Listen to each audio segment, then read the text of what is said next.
Specialities of PhD from India. इस पूरे video में हम वो सारे निटी-ग्रिटीज को डिस्कस करेंगे अगर आप एक स्टूडेंट हैं जो PhD करना चाहते हैं फ्रॉम इंडिया, या फिर you are into the PhD right now, so for sure you will be able to relate with me. So सबसे पहली चीज़, अगर आपको PhD करनी है, remember that do it when you are passionate. Don't do it अगर आप pure pressure में कर रहे हैं। अगर आप सोचें कि मेरे फ्रेंड्स PhD कर रहे हैं so I would want to do it, don't do it that way, because it's a very long and it is your own journey. ये आपकी खुद की PhD है, कोई भी और आपका इस पूरे जर्नी में साथ नहीं देगा। It's you who have to be the one available for yourself. So very first thing, peer pressure में हमें ज्वाइनिंग नहीं करना, हमें ज्वाइन करना है PhD में जस्ट एंड जस्ट अगर हम पैशनेट हैं और अगर हमें एक्चुअली PhD में आगे एंटर होना है और आगे रिसर्च फील्ड में जाना है। First thing. Second thing, get ready for some financial crunches. Even if आप एग्जामिनेशन क्वालिफाई करने के बाद PhD में एंटर करते हैं, रिमेंबर कि आपको फाइनेंशियल क्रंचेस होंगे till at least in your PhD, because अगर आपके पास JRF नहीं है then so you have no funds coming in, कोई भी इनपुट नहीं होगा फंड्स का। बट अगर आपके पास JRF है भी, even then during the duration, like in the entire duration of your PhD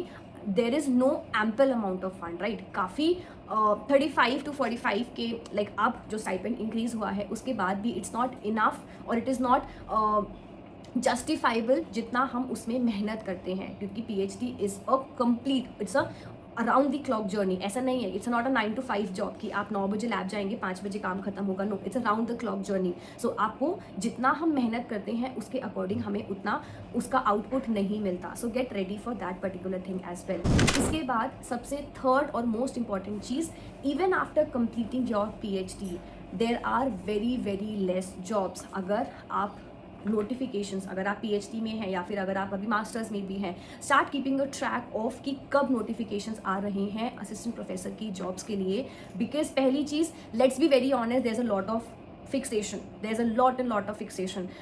I might face a lot of backlashes in via stating this particular quote, लेकिन हर पोजीशन के लिए बहुत सारी सेटिंग्स होती हैं। I have my self faced all of this, because हमें ये promise किया जाता है कि अगर आपका LS क्वालिफाई है you can go for assistant professorship. It is not like that, ऐसा नहीं होता। आपके पास अगर PhD भी है, you need to have a back support, you need to have some other background checks as well, तभी आपको वहाँ पर वो पर्टिकुलर सीट मिलेगी। Remember this thing, चाहे I will be facing a lot of backlash, I know, after after quoting this particular thing on internet, but it is the reality.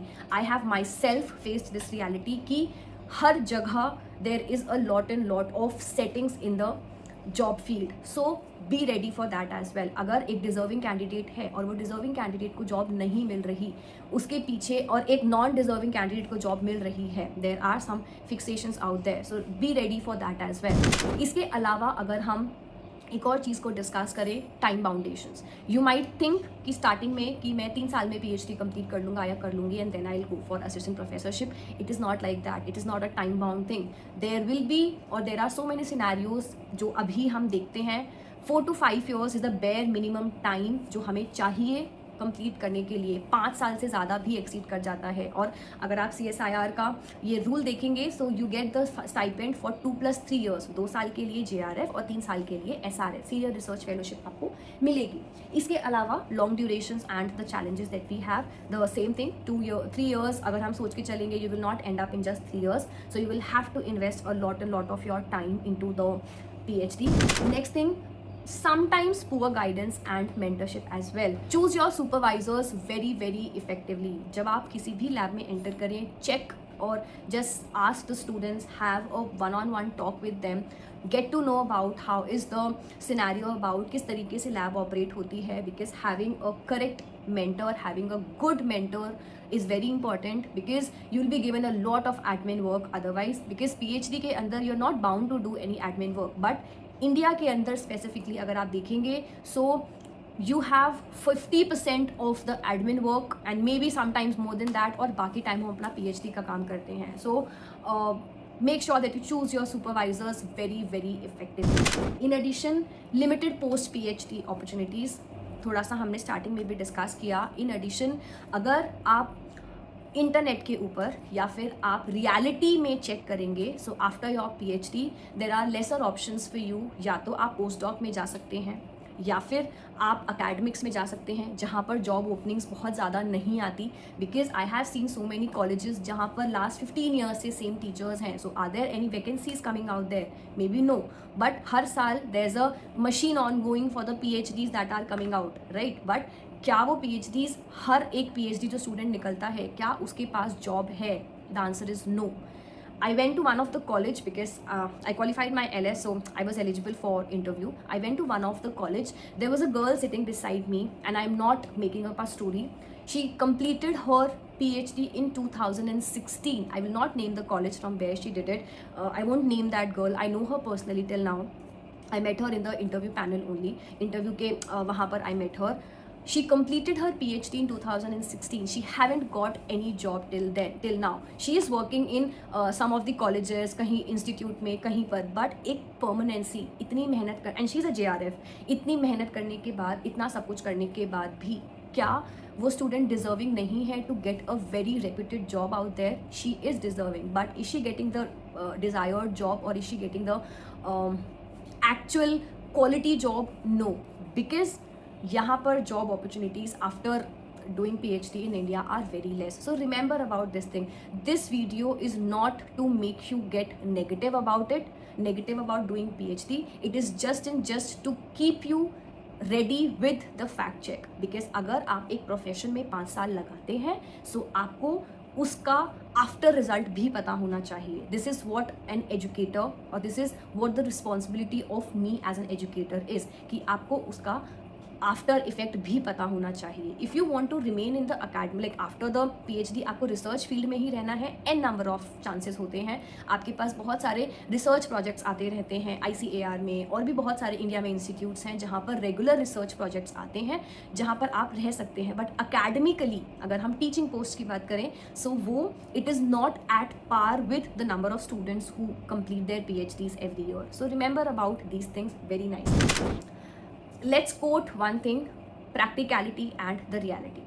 अगर हम reality देखें, so if you walk by someone who has completed the PhD, there's a respect out there that that person is holding a PhD. बहुत बड़ी चीज़ होती है PhD qualify करना, because student जो भी person PhD complete करता है, they have put in their heart and soul into that particular thing. But talking about the reality, क्या वो चीज़ उन्हें उतना इम्पैक्ट कर कर उनकी लाइफ बेटरमेंट की तरफ लेकर जाती है? Sometimes the answer is a big no. Why? Because all the points that we have discussed. Is the person mentally satisfied after completing such 5 years of hard work? क्या students को उतना level of outcome मिलता है? So they sometimes end up getting some thinking about कि was it a right decision, was it a correct thing for me to complete my PhD, because jobs बहुत कम है. because आप अगर 29-30 years की as में अपनी PhD complete करते हैं, उसके बाद there is less energy left कि हम रिसर्च फील्ड में और आगे जाकर और अपनी डिग्रीज को इन्हांस करें. We would need a stability after a specific age in our life, right? So that's again a very very important point to remember. In addition to that, administrative delays. Even if आप अपनी PhDs complete कर लें timely basis पर, let's say आपने 4 years में अपने experimentation and thesis complete किए, but thesis लिखने के बाद का जो प्रोसेस है, from the approval, submission, external viva, defence, all those things, वो भी एक बहुत लंबा प्रोसेस है. सो वो डिले होना भी एक इम्पैक्टफुल चीज़ है. So please remember all these things. This video, I am repeating the same thing again, it is not to make you negative about the profession. It's a very noble profession, very heartiest respect to each one of you who is doing it. But ये सब realities हैं. जो भी अगर ये video किसी भी ऐसे स्टूडेंट के पास पहुंचती है जो PhD कर रहा है, I would want to get to know about the reality from your own self. आप इन रियल ऑनेस्ट रिव्यू लिखिए कि क्या क्या बैकलैशेस आप फेस करते हैं during your PhD. There is no need for us to always sugar coat one thing, right? So अगर आप फेस करते हैं, let's be honest about it and let's embrace that particular thing and move forward with the same thing, right? So इसीलिए अगर कोई भी student जो भी अभी PhD कर रहा है, and if you are getting this particular video, I would want to give you an honest review and just correct me if I am wrong in any of the part. Why am I saying all these things? Because मैंने खुद 1 साल PhD किया है. From October 21 to October 22, for 1 year I was a JRF in one of the institute, but I found myself that I'm not someone who can continue this thing. So I would want you to let me know in the comment sections below आपके क्या thoughts हैं जो points हमने discuss किए उस बारे में. अब बात करते हैं should you do it? Answer would be a big yes, लेकिन कुछ pointers के साथ. पहला point, if you're actually passionate about research, go ahead. It's a beautiful field out there. You have n number of possibilities. First. Second thing, अगर आपको एक अच्छी lab मिलती है जहाँ पर एडमिनिस्ट्रेशन अच्छा है, जहाँ पर you get a lot of good infrastructure and everything, and you feel like that you will be able to grow out there in research field, go ahead, do it. It's a very very beautiful field out there. Next, अगर आपके long term goals हैं research में, scientific writing में, scientific field के अंदर, आपको लगता है कि आप लाइफ लॉन्ग ये पर्टिकुलर चीज़ करना चाहते हैं, रिसर्च में रहना चाहते हैं, it's a good field. It's a very immense, I would call it opportunity field in terms of the research areas. Then अगर आपको ये पता है कि कितना टाइम जाएगा और कितना इमोशनली आपको उसमें इन्वेस्ट होना है, then also you can opt out for the same thing. Points, हर एक फील्ड के ड्रॉबैक्स होते हैं और पॉजिटिव पॉइंट्स होते हैं, बट अगर हम एक फील्ड में एंटर कर रहे हैं, so we should be very much aware of it, we should be very much educated about it, and then only we should move forward. अगर हमारे पास पॉइंट्स क्लियर हैं, अगर हमें पता है कि हम ये सब कर पाएंगे, इट्स अ गुड फील्ड, आप आगे प्रोसीड कर सकते हैं. But remember these things in your mind very effectively.